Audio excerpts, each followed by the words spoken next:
Well, in Seychelles, I grew up. I grew up with a family of two brothers and a sister,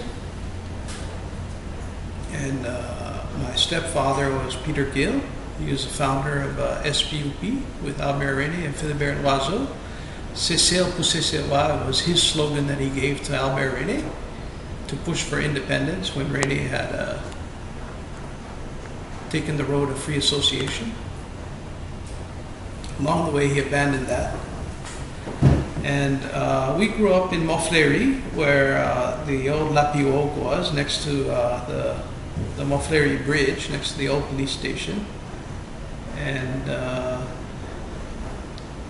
my mother had divorced my stepfather and had married an American. And when he was stationed overseas, we left Seychelles and went overseas.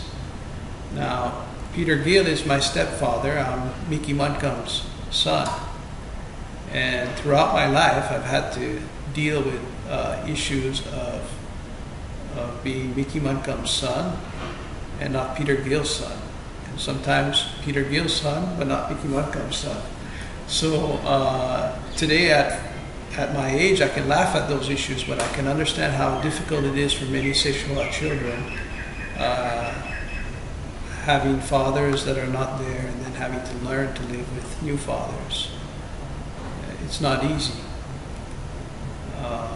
but it makes you stronger when you get through it. When we went to the States, my other stepfather, who was American at the time, he took us to Guam, Pacific Ocean island, where there was a big military installation there with Philco Ford, and they had a tracking station, sister to Seychelles tracking station.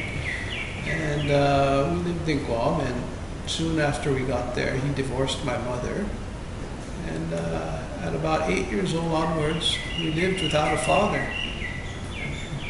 Peter Gill, my stepfather, was in Seychelles at the time, and Mickey Muncombe had died. I remember the day Mickey died, we got a phone call from Seychelles, and I had my guitar next to me that I used to always play because I wanted to be like him. And that day, I took the guitar and I broke it, and I threw it out, and I never played a guitar again. But my son plays a guitar, and he's very good at it. So that's a bit of the personal side of my life that maybe Seychellois can understand. Once my mother was divorced, she had to raise 4 children on her own, so we had to start working very young, very early age to provide for ourselves. And at the age of 10, I was working.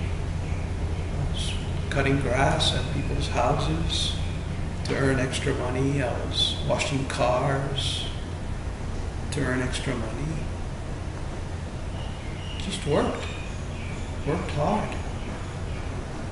Because many of my friends had families and had mothers and fathers, and they were well off, and you couldn't afford the things that they had, or you couldn't afford to go to the school that they were going to, but I had to work to keep up, and I worked hard. And that's been my driving force all the time.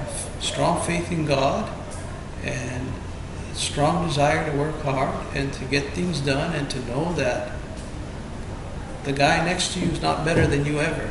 You can be as good or better. Never give up and never lose faith. That's been my driving force most of my life. And it's taken me through university, it's taken me through a doctorate, and it's taken me back to Seychelles, because we never give up. That's the strongest message I can send to all Seychellois. Don't ever give up. Seychelles is your country. It doesn't belong to anyone else.